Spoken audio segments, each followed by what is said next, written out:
Welcome everyone to Women of the Military podcast. I'm really excited to have Maggie here today. We spent like 20 minutes chatting before we got the interview started, so it should be a fun interview. I'm really excited to hear her story and learn about her experience in the military. So, welcome to the show, Maggie.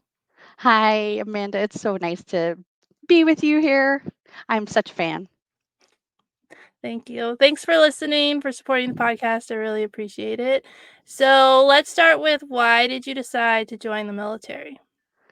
I joined the military because we lived on a farm back in Iowa when I was a kid, and the reservists used to come out and they would just spend time on our land. And I remember the sergeant used to come down and kind of just like talk to my parents. And I remember them looking up to him, and there was like just this sense of pride.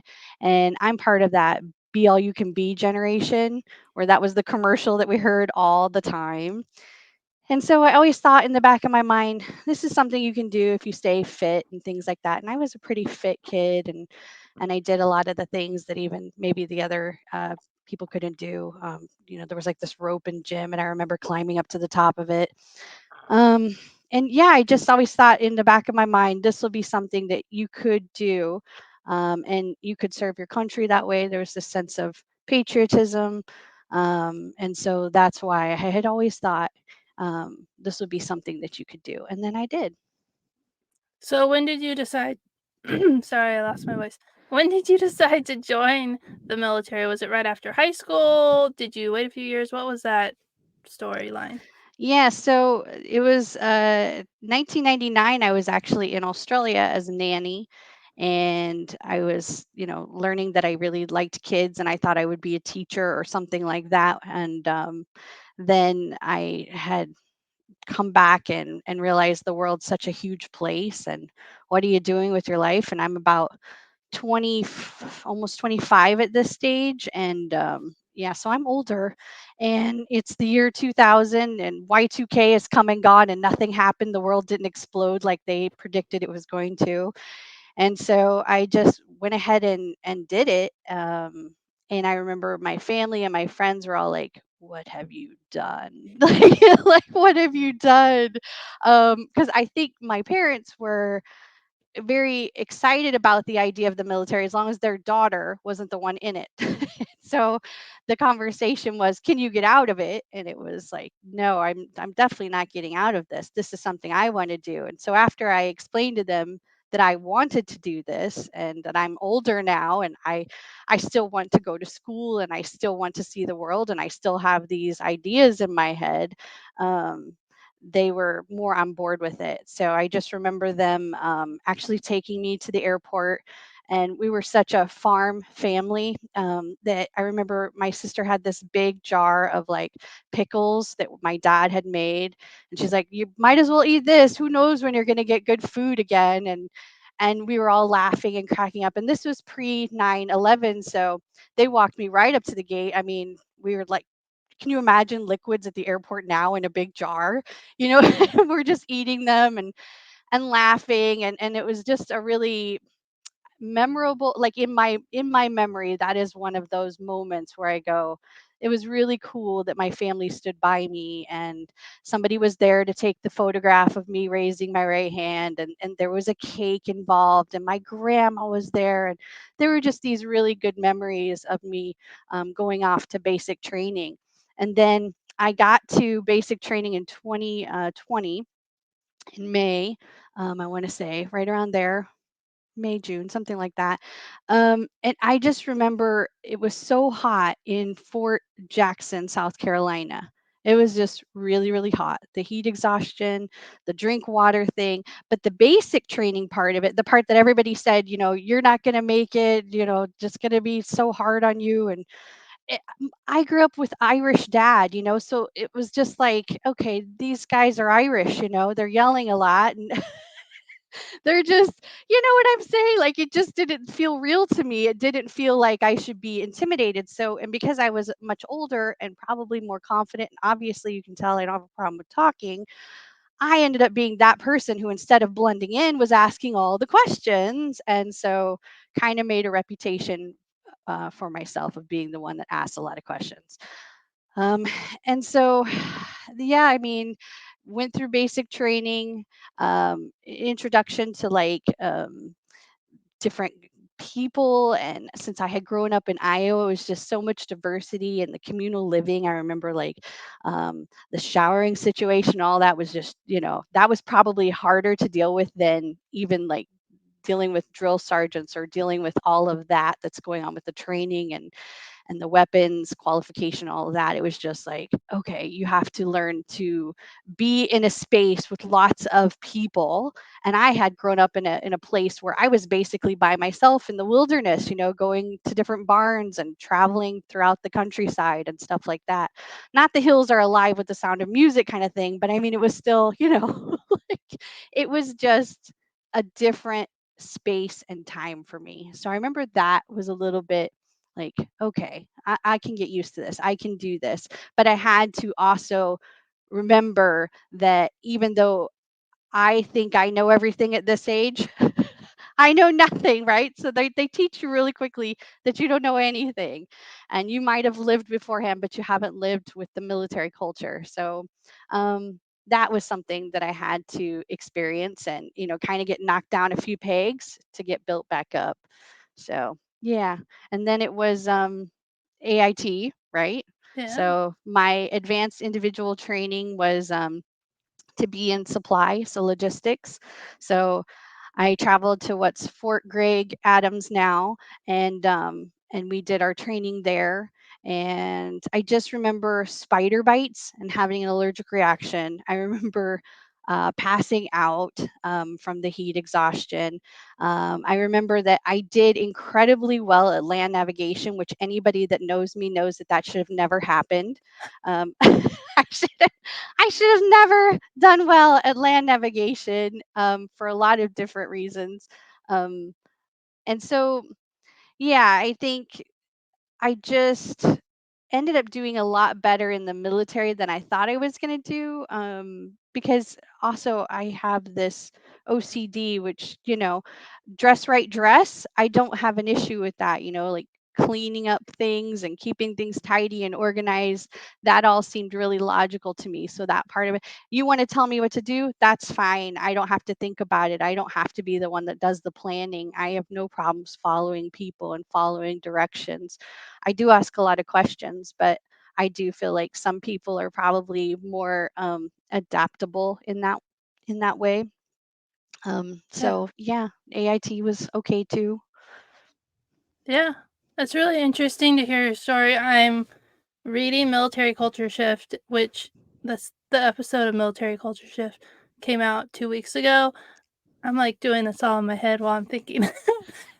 So this is in the future and in the past. Anyways, so but Corey Weathers wrote a book called Military Culture Shift, and it's about how the generations so far what I'm reading is like how the generations are affected by like when they join and life experience. And I'm an older millennial and just barely missed Gen X. And you're a Gen Xer. I know that now because I'm reading her book and I know like I've learned so much about the different generations. And it's interesting to hear you talk about like asking questions and like how that is part of like one of the things that the Gen X and millennials even more so, like, started to do based on different things, so it's interesting to hear that come up over and over, and I don't know, her book has been really like, I'm reading it and I'm in the sequestration part now, which I lived through, because I was in the military, and then my husband was still in the military, and I was a spouse, and I I'm getting off topic, but it's just interesting to, like, look at the military now from, like, the generational perspective and think about, like, I'm reading this book and, like, and I'm like, "Whoa, this is why I feel this way," and so sorry, that was, like, a total tangent. Anyways, you should go back and listen to that episode if you haven't, but it's interesting to hear, like, what drove you to join the military and especially after reading her book and like knowing more about like the generations. I think that's what is so fascinating and just your personality of asking questions. Am I lining up then with my generation? Well, we got to keep talking to learn more, but I think, I mean, You're a Gen Xer. You joined the military right before September 11th, and then Yeah, September 11th like really shaped your experience in the military. And then what was interesting to learn about the Generation X, because I went active duty in 2007, so that was like at the tail end of like the money was yeah, starting to get drawn down, the yeah, military was changing, and there was this huge culture shift from like 2007 to 2013. And so most definitely. it'll be interesting to hear your perspective because you were in those years that I wasn't in, and why that change was so dramatic on people who served for the whole duration. And then even for me as a service member, I really related a lot to it. Was funny, it was like the Gen X chapter and I was like, "Oh, I relate to all that." And then it was like the millennial and I was like, "That's not my childhood." That was kind of interesting. Yeah, drinking out of the hose, all that stuff. Be home Yeah. before the lights come on outside. That was Yes, our yes. generation. Yeah. Do you know where your children are at? And I remember like watching all the shows that my dad said I wasn't allowed to watch, and I would do it anyway. And yeah, I mean, we definitely had a lot of freedom. We Yeah. rode our bicycle places that our if our parents had known, I mean, it wasn't even in the same town, sometimes not the same city. I mean, we as far as that bicycle could take you is how far you went. And then I remember when the car came in, oh, forget about it. Like Right. we were raising ourselves, I think. So a lot of fun times. Yeah, it's crazy. Mhm. So, so you went to AIT to be Yeah. supply troop, and then you got to Mhm. your first assignment. When did you finish like basic and AIT and Um, get to your first assignment? So the whole summer, and I just remember being heat exhausted. Everything was much hotter than I was used to, much more humid. And so my first duty station, I arrived there at the end of summer. So it was actually October 31st. So I'm there at Fort Bliss, Texas. And it's the first time I've ever been in the desert. It's the farthest west and aside from one time I went to California when I was a kid, but aside from that, it had been the farthest west I had ever gone, the farthest south I had ever gone. And I knew nothing about Texas or Texan way of life or anything like that. So, and then to hear the word Fort Bliss, I was like, well, as a poet, I'm like, that's got to be great. And I remember saying that out loud when I got my assignment. I was like, that's got to be great. It's in the name. And everybody's just cracking up. They're like, you've got some good jokes. So I got there October 31st, and I was at the headquarters and headquarters battery. So HHB 108th, and it was Air Defense Artillery Brigade. So ADA. At that time, they were attached to the 18th Airborne Corps. So I don't believe that they are now. I think the Airborne Corps is in a whole different state altogether. And then because we were attached to an 18th Airborne Corps, there was just a lot of running, and we wore the beret. Even though I hadn't jumped out of an airplane, a perfectly good airplane, I still wore the beret when those were issued. But initially, yeah, it was like the garrison cap or whatever. And I just remember running and running and running. And in the desert, and I had trained in the South, so I was getting used to the heat and all of this. Then I get to the desert where it's a dry heat, and I'm out there just hauling for like the first quarter mile. I am hauling. And then all of a sudden it catches up to me and I'm like, what is this infernal? Like I couldn't breathe. And then people are just flying by. Great job, new girl. And like making jokes and stuff. Cause I was just like, yeah, man, I got this. I'm gonna set off the right impression and everything. And I so didn't. Like it took a long time to get acclimated to that whole area. And then eventually I did, and I was still able to run, still able to do the things that you have to do to be in an airborne unit without jumping. Um, so still look kind of cool, and then not have to do all of the dangerous stuff, basically. And So I you was, were a sup so you were a yeah, supply troop in an airborne unit? yeah, but I was a supply, well, when I came, I was a private, right? And for some reason, and maybe because of my personality, I don't know, to be honest, they put me in the S4 shop.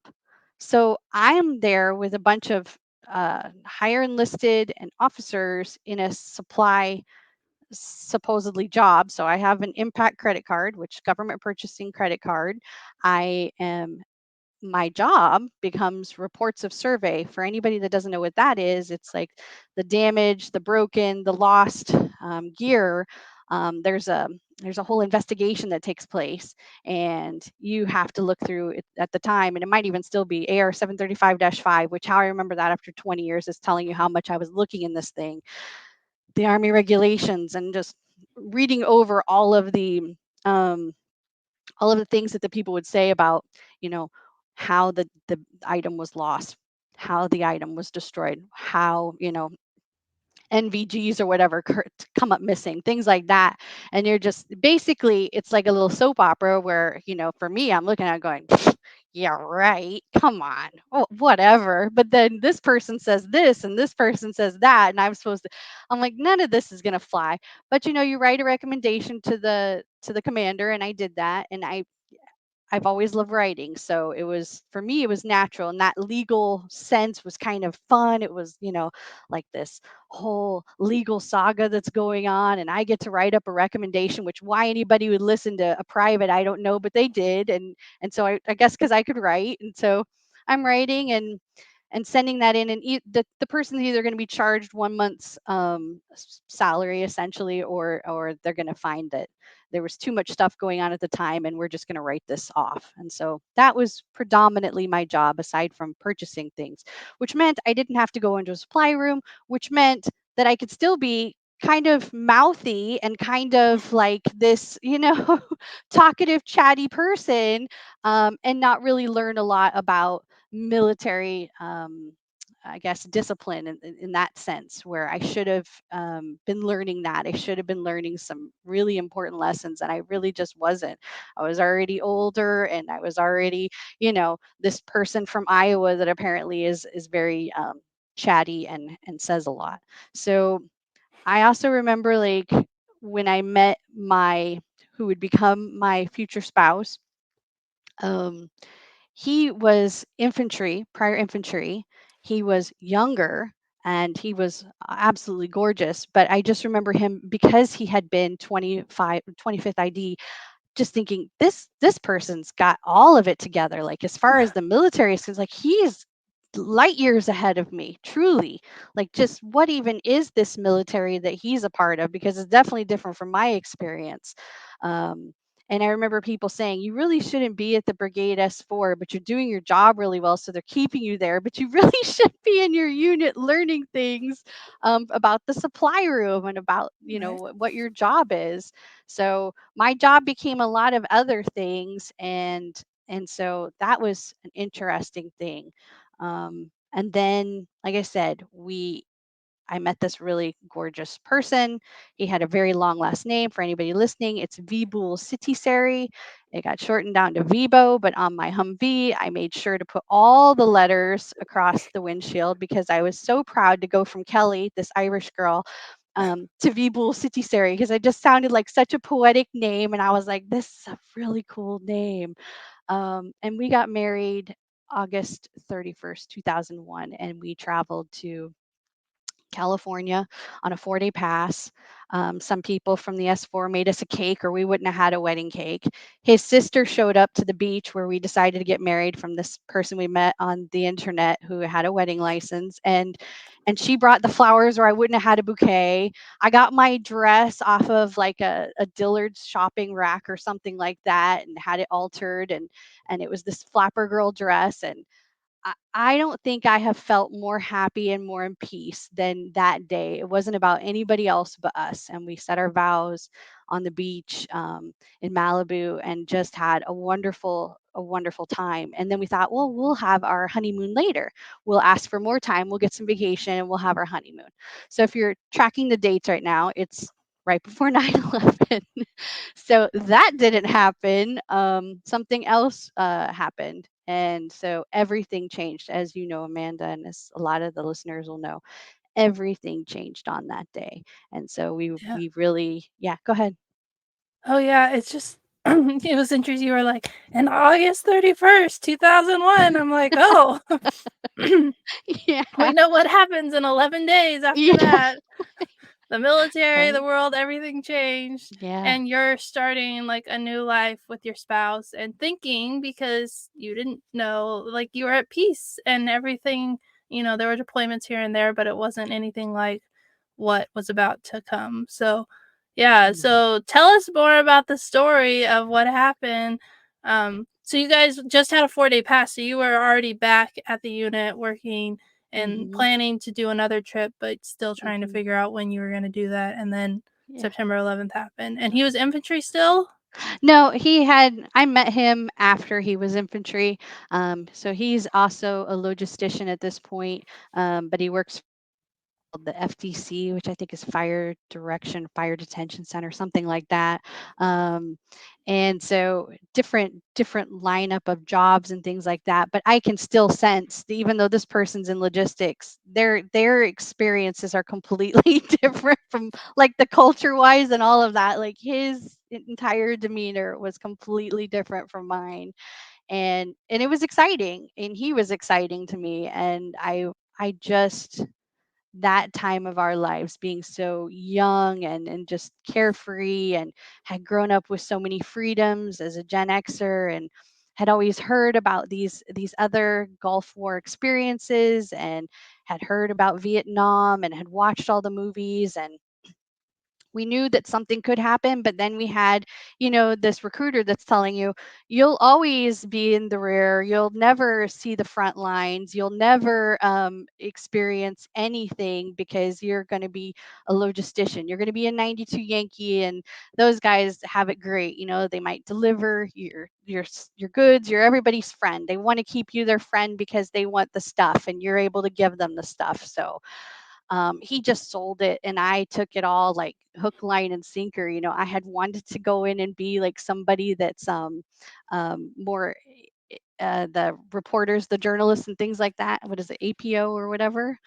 PA. And yeah, that's it, PA. And so I had always thought that would be what I would end up doing, but they dangle the carrots, whatever the different contracts that are available to you. And so I was like, well, that money sure looks really good for somebody in their 20s, somebody that's just starting out life, that money. And who knows what we even spent that on, right? I mean, who knows?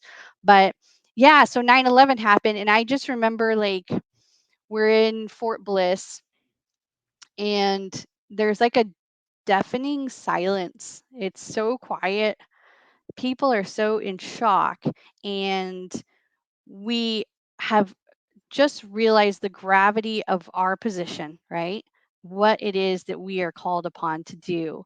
And I remember just this crazy sense of what now? Like, how do we get ourselves from this carefree attitude to now this mental framework that is very different, and we felt the weight of it. I'm certain of it, and I think more so than probably a lot of other jobs positions in the world, or in the United States, especially during that time. Maybe the police officers, of course, were feeling it too, first responders, because of everything that had happened, and people in the medical fields, but especially in the military, it was just a whole different military situation from that point on.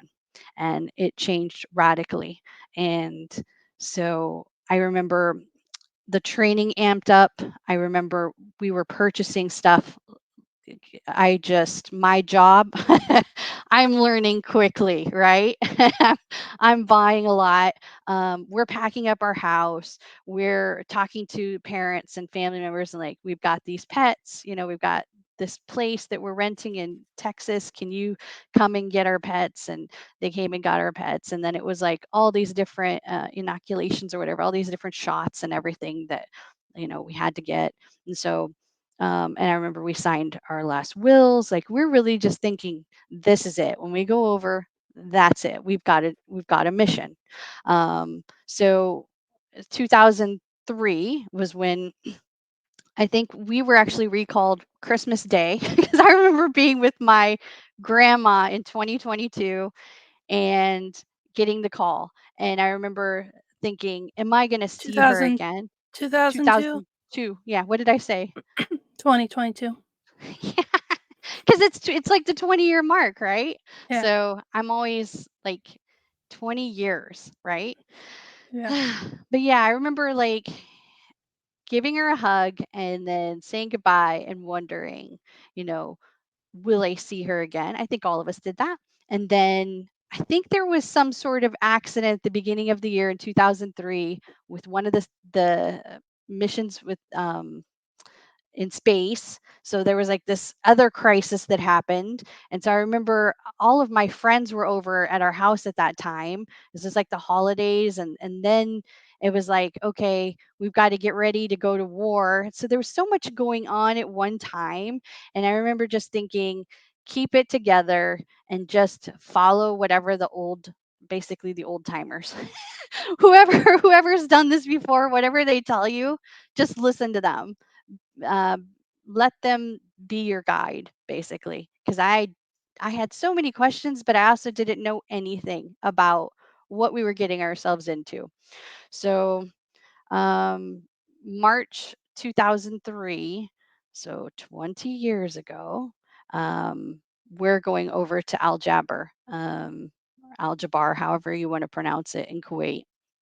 And my job shifted radically to purchase card holder. So I would travel to Kuwait City and I would purchase supplies with our vehicles that we had or whatever. We would go into Kuwait City, we'd deal with the Kuwait vendors, and sometimes people would ask for the most random things. Like I think you and I had a conversation beforehand where we were talking about random questions that get asked by people in a supermarket that work there. Well, I would get asked for the most random things. I'm like, you know where I'm going right now. It's not the store in America, right? I'm going what you're asking for is kind of impossible. I'll look, but and then also there were the third country nationals, and so we're also doing like contract work with them. We're buying bulk supplies, things like that, and then we're delivering the supplies to the unit. And then it was okay. The Tactical Operations Center is going to go forward into Iraq, so we need to help prep for that. And different units were also going. We're the headquarters and headquarters. I had been trained in field sanitation. I want to say like a year or something before this.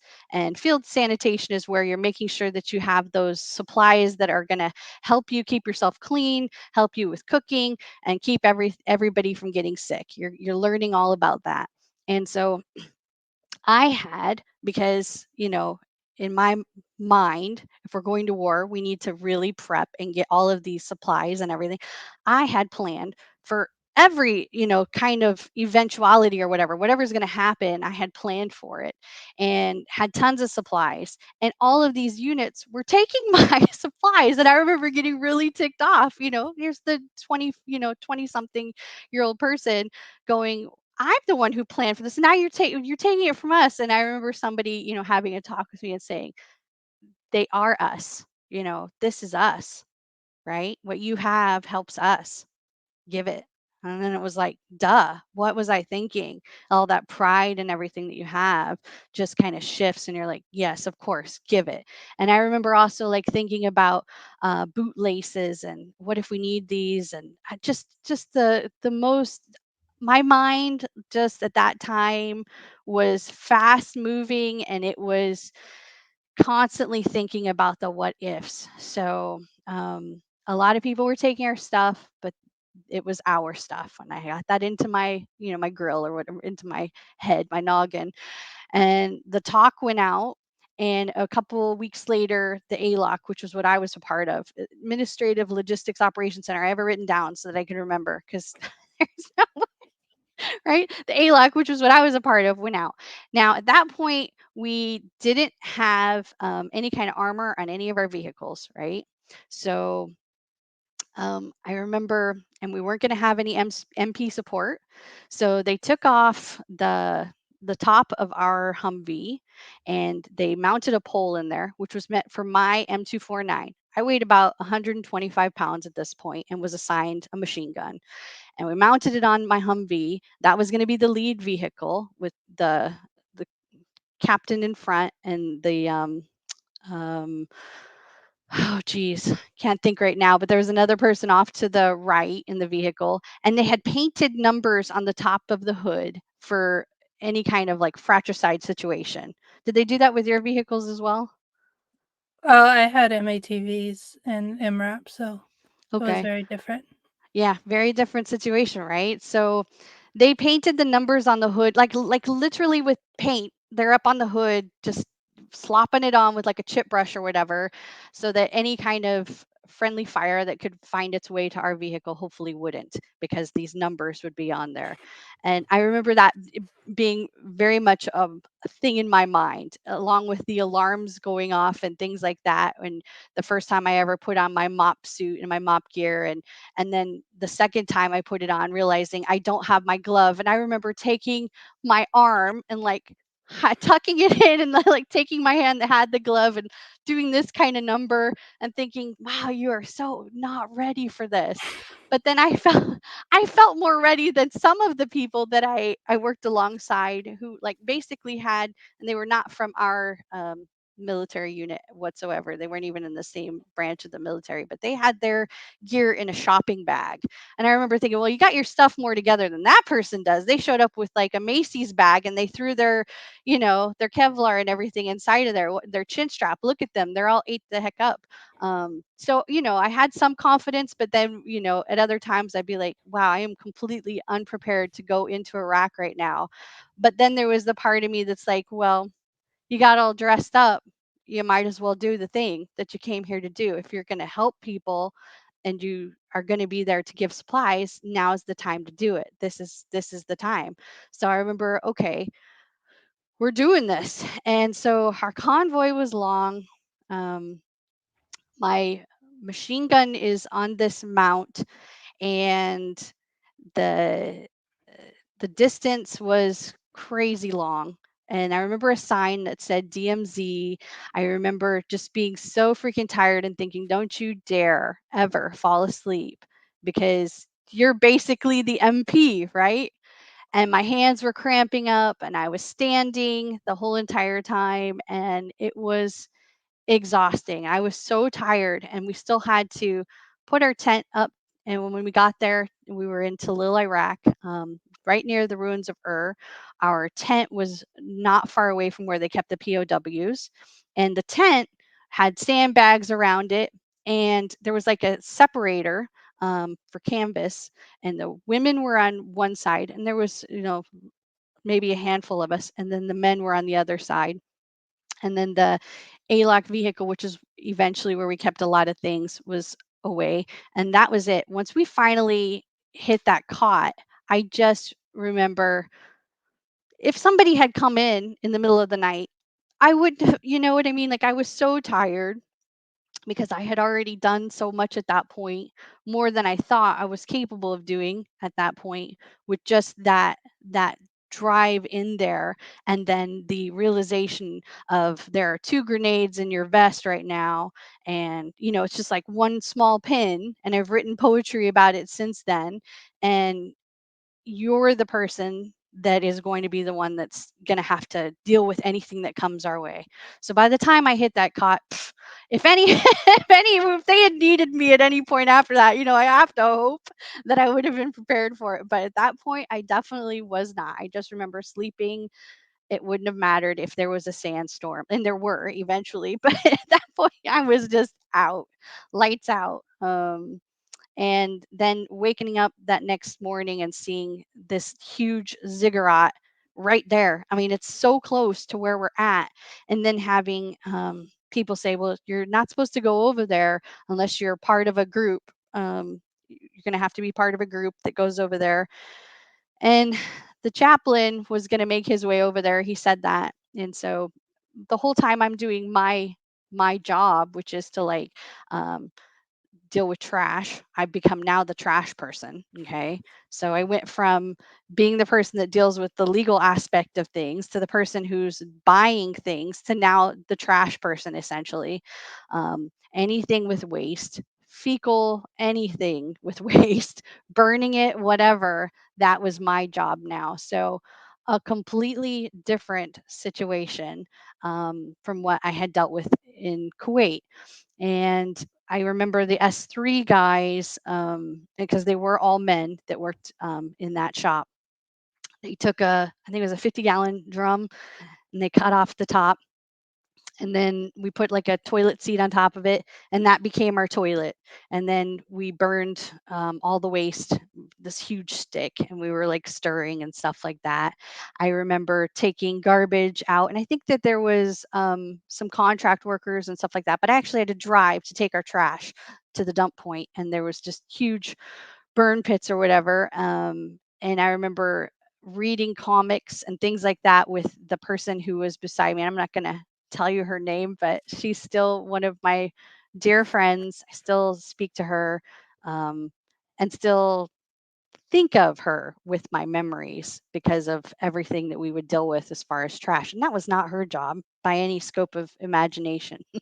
But she would always go with me because, we had our buddy teams or whatever. And I remember her saying to me, "We're gonna make it to the ruins. We're gonna go see that ziggurat." And I was like, "Really? Ooh, intriguing, right? We're gonna get there." And eventually we did, and we actually saw the chaplain there the very day that we went. And I remember when we were leaving, because it was so very impressive, seeing that and feeling like I am now a part of ancient warrior history. um, and then my vehicle wouldn't start. And I used to call it Midas because it felt like you would have the golden touch if you could get it to operate properly. And so the thing wouldn't start for a little while. And I was like, oh, that's going to be my luck. The one time I'm doing something where I shouldn't be here, I haven't asked for permission, I'm just out on a trash run. This is going to be the time when my vehicle doesn't operate, but it did. And so we made it back. And so that's one of my funny stories, but slash also very serious and impactful moments because of the gravity of where we're at. And then just seeing the things that we were able to see, and doing the kinds of things that we were able to do over there. And then, thinking back to, you were showering, with it was basically a plywood shower, and helicopters are flying overhead, and you're just with this thing, putting the water over your head, with water out of a bag basically, and you're showering, and then there's helicopters overhead. So just completely, a lot like camping in the one sense, but not like camping at all. Right.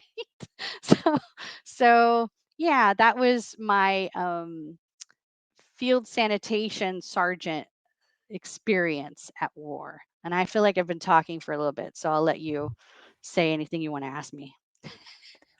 It's just so fascinating to hear, like, how, like, the start because I think by the time I got to Afghanistan in 2010, we had MRAPs, and it wasn't until I did the podcast and I was like, "What? You guys drove around in Humvees? Like, that's what we trained in," but I didn't realize that's what people actually, like, drove around with without any, like, armor, and, like, it was just, like, crazy to me 'cause I re I had no idea because my frame of reference was by the time we went overseas to Iraq and Afghanistan, we had these great big trucks, and then no, that was totally wrong, and so it's been really fascinating to hear, like, what it was like, and, I mean, from the logistics side, you talked about, like, sanitation, supplies, like, there's so much that logistics had to do, and you couldn't do the mission without all that stuff, and so it's crazy to, like, hear your side of it and hear about, like,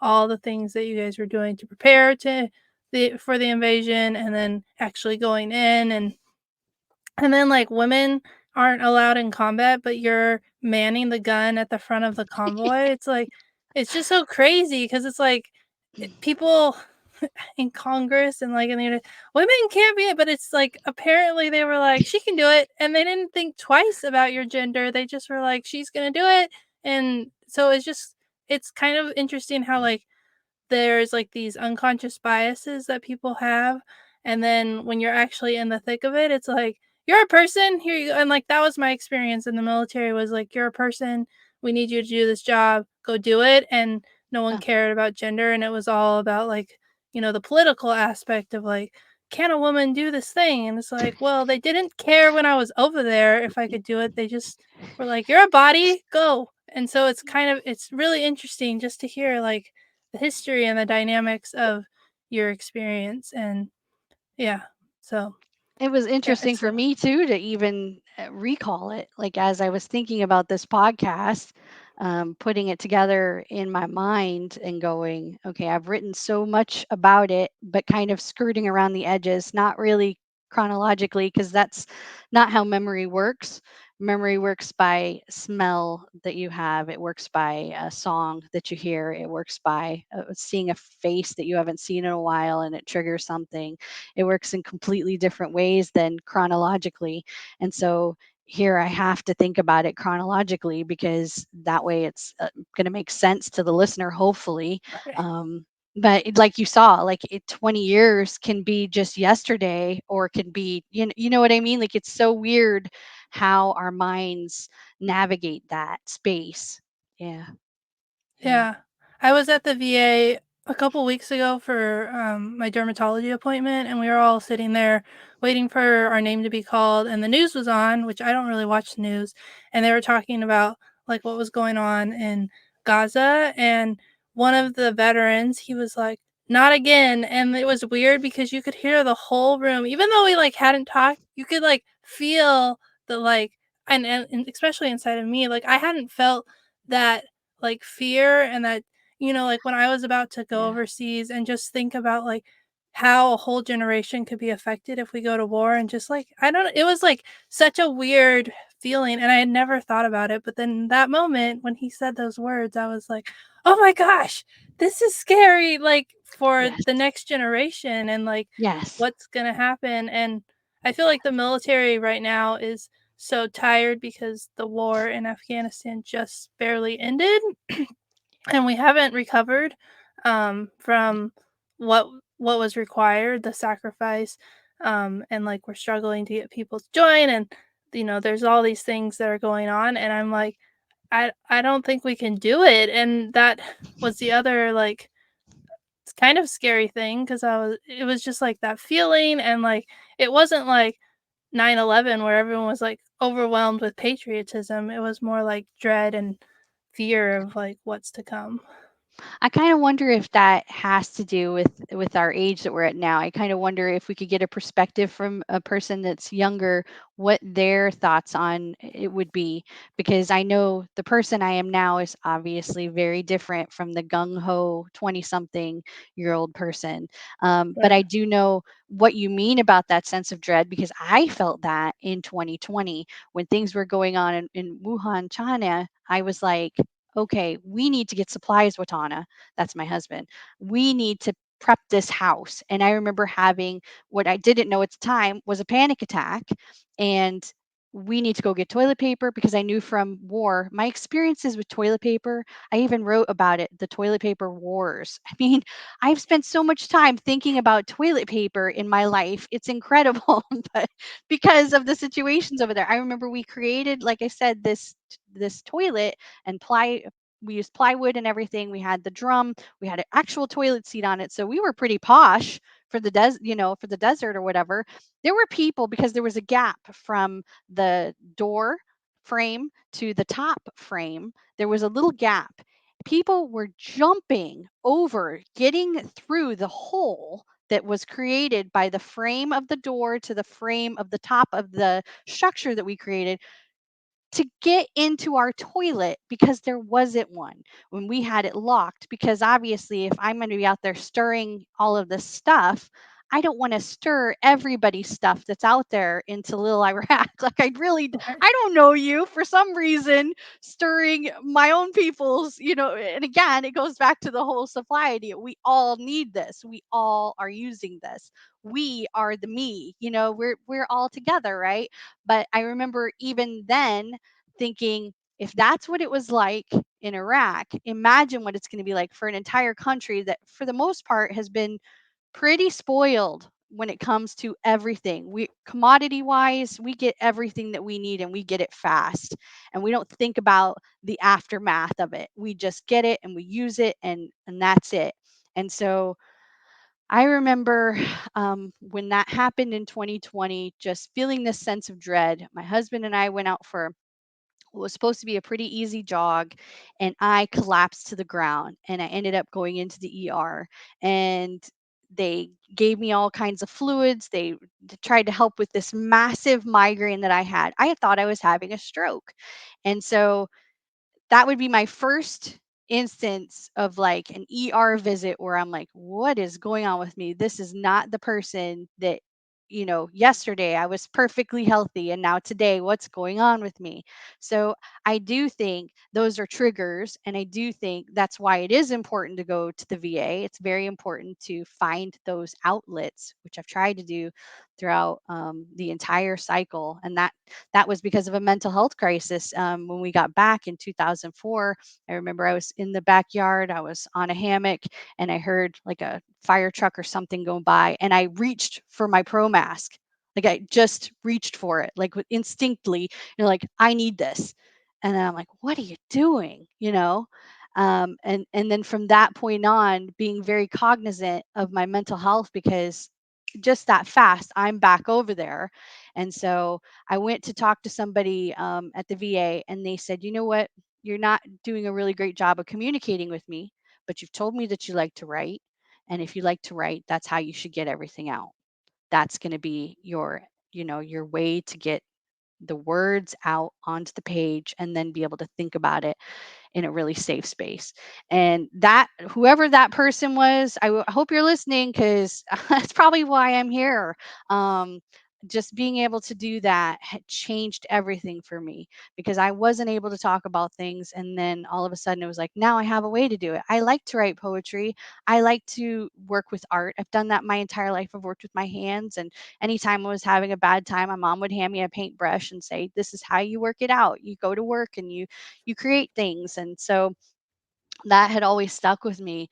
But yeah, you're right. We can go back there in a second, and I do think it's impactful what happened to us, and we should talk about it now 20 years later, because there's probably something in all of our rambling where somebody, that's young like we used, well, I'm Yeah, we 20 used to be. something, right? And they're going, oh, wow, I never, maybe that will help them. Because I tell you, when I was going over there, like saucers, my eyeballs were like saucers.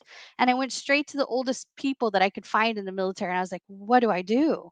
How do I prepare for this? And they gave me a lot of really great things to think about. So I guess when we're thinking about Gaza, or we're thinking about anything going on in the world, Ukraine, um, and we're just thinking about the state of the world as it's always, it feels like on the precipice now, especially lately. I would say what, since 2010, especially, but maybe from 2020 on, like our whole way of thinking it's like a paradigm shift, right?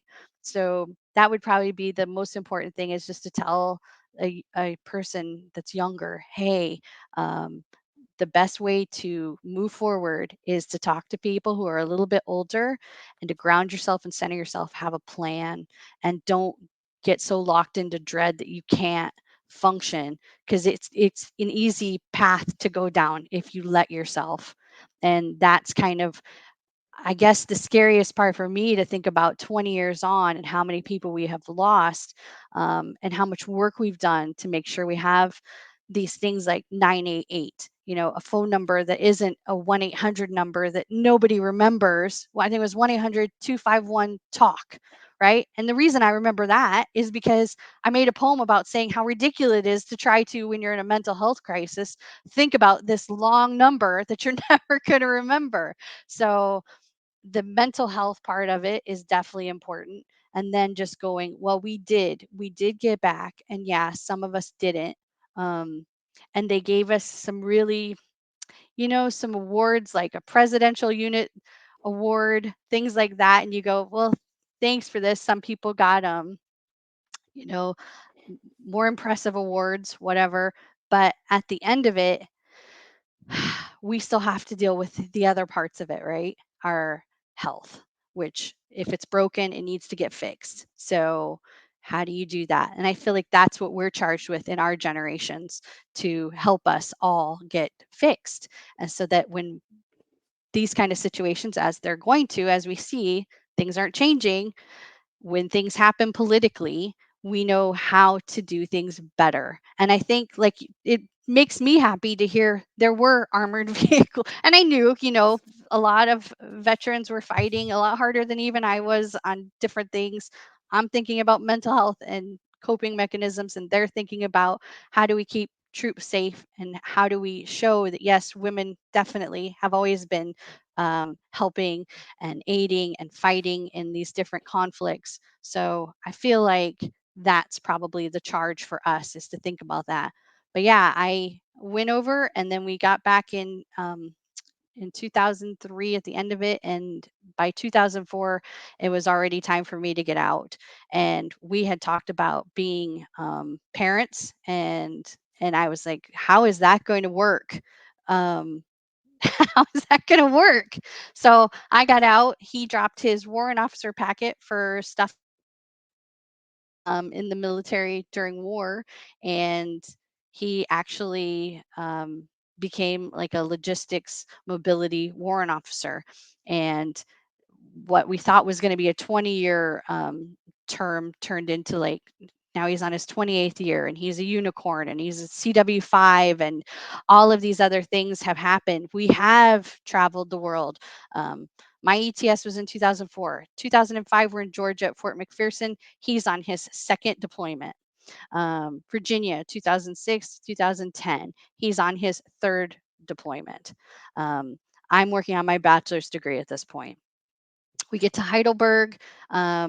Then the BRAC, which was like the base realignment and closure, happened. So lucky me, I end up not only getting to go to Heidelberg, but then I get to go to Wiesbaden, which, okay, now he's on his fourth deployment and I'm working on my master's degree.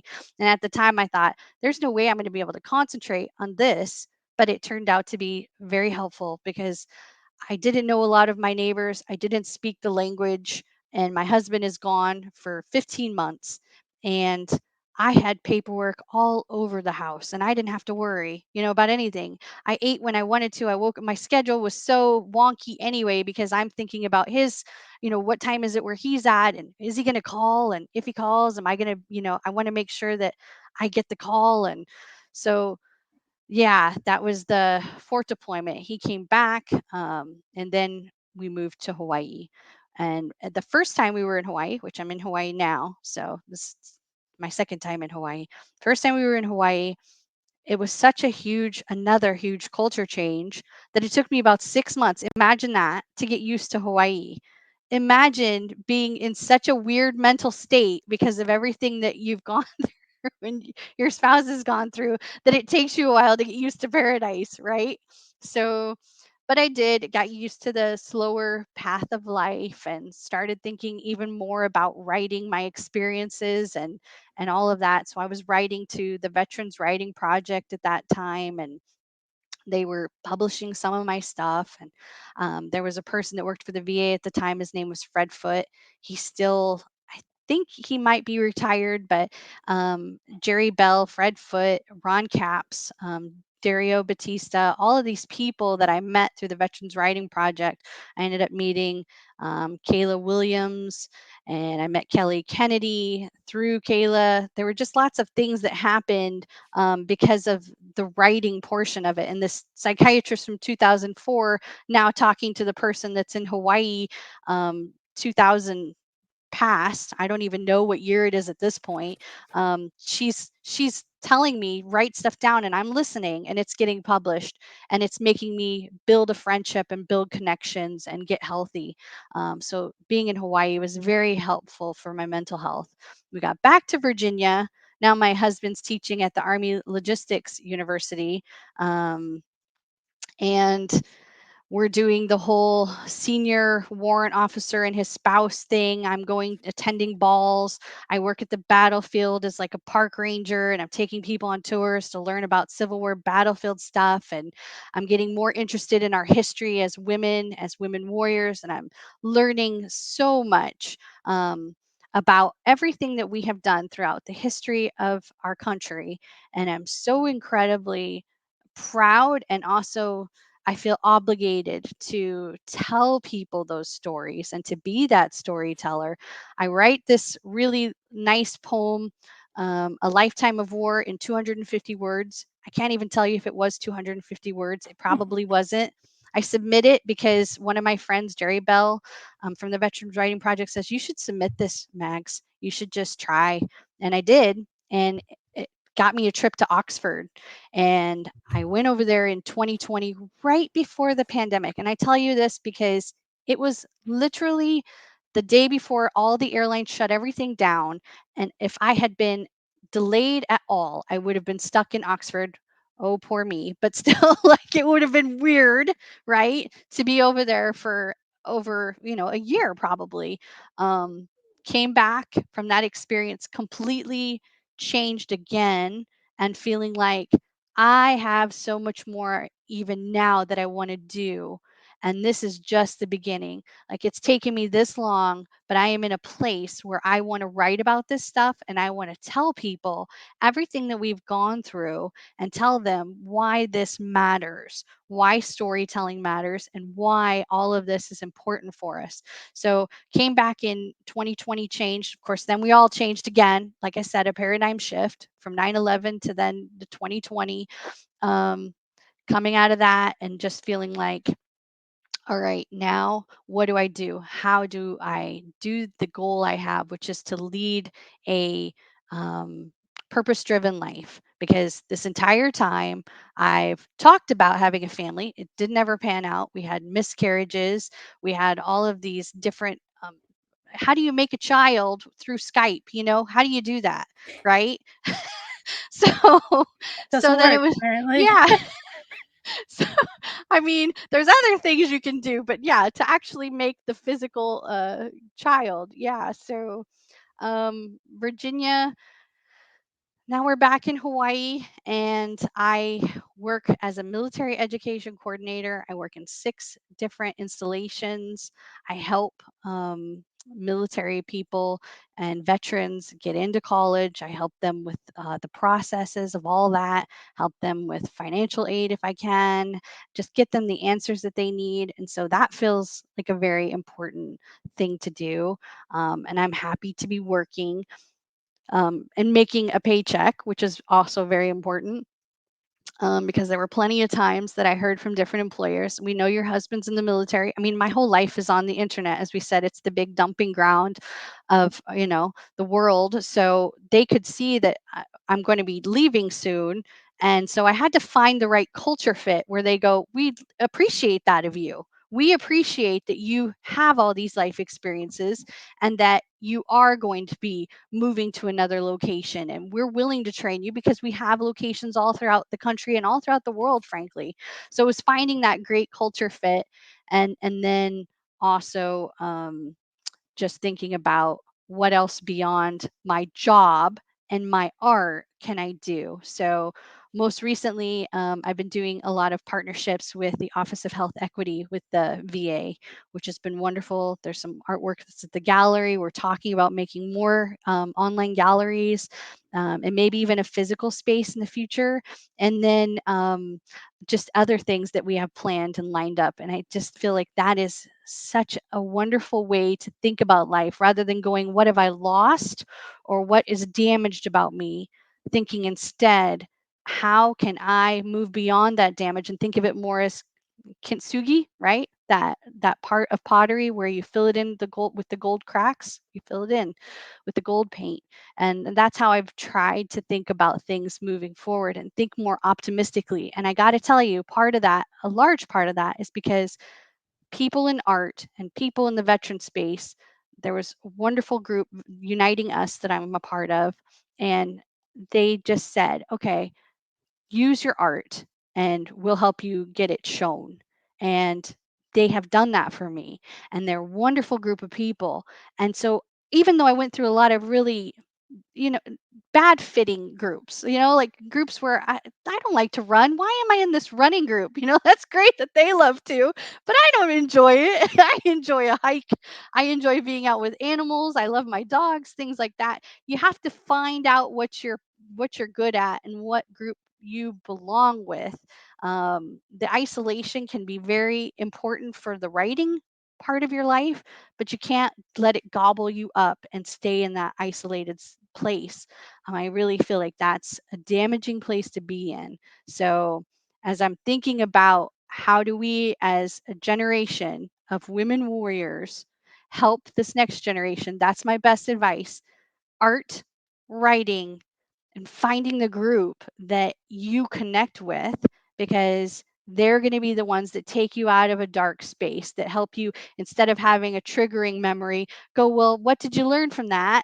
And how are you better off from that? Or, yeah, that really sucked. And I'm here with you. I get it. I know why you're being quiet right now, because this news is happening and it's really shocking and it's making you think about some things. But they're going to be there for you. It's like a brother and a sisterhood, and so that way you can move forward. Yeah. Thank you so much for sharing your story and for being so open about um your mental health and like finding community. I think it is so important that we don't do things alone. Technically we're over time, but I'll I'll cut out the audio portion so that we're under an hour. But I want to end the interview with, what advice would you give to a young woman who's considering joining the military? Know what your values are. For me, being in a country where women used to have equal rights, it was very important to me. I had autonomy over my body. I grew up with sci-fi and Star Trek ideas and space realities during the Reagan era, and I watched the wall come down. And I had all of these thoughts that we would have a woman president. And now I'm almost 50, and I wonder if that will ever happen. So you need to know what you're fighting for. You need to vote. And you need to put yourself on the line. So, if you're going to do that via the military, um, then keep your values close to you. For me, it was always, I want women in this country, in any country, to be able to go to school. I rode a motorcycle to school. I felt like a bad A, right? I could just, do whatever I wanted to do. I could speak my mind. And I grew up with like Sigourney Weaver as my heroine, and Linda Hamilton, and all of these really tough chicks and women that were just role models. And so I want this next generation to really think about, what makes a good role model, and what do you see our future being. If it's being subservient, or being somebody that has to be second caliber to some gender or to some idea, then okay, that's your thought, but that's definitely not mine. And I hope that you can just kind of look at, throughout our history, what we have had as women is really important, tough women. And I would like to see more of that. I would like to see women moving forward in really important positions and not letting anything hold them back, because nothing did when I was young.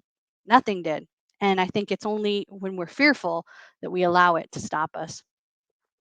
Yeah, that's such great advice. I really appreciate you sharing your story, sharing about your experience. It was fascinating to hear about your time in Iraq and just to hearing what happened after you got out of the military. We could talk longer, but we're out of time. So, thank you so much for sharing your story and for being a guest. I really, really appreciate it. I really appreciate it too, Amanda. You're doing great things.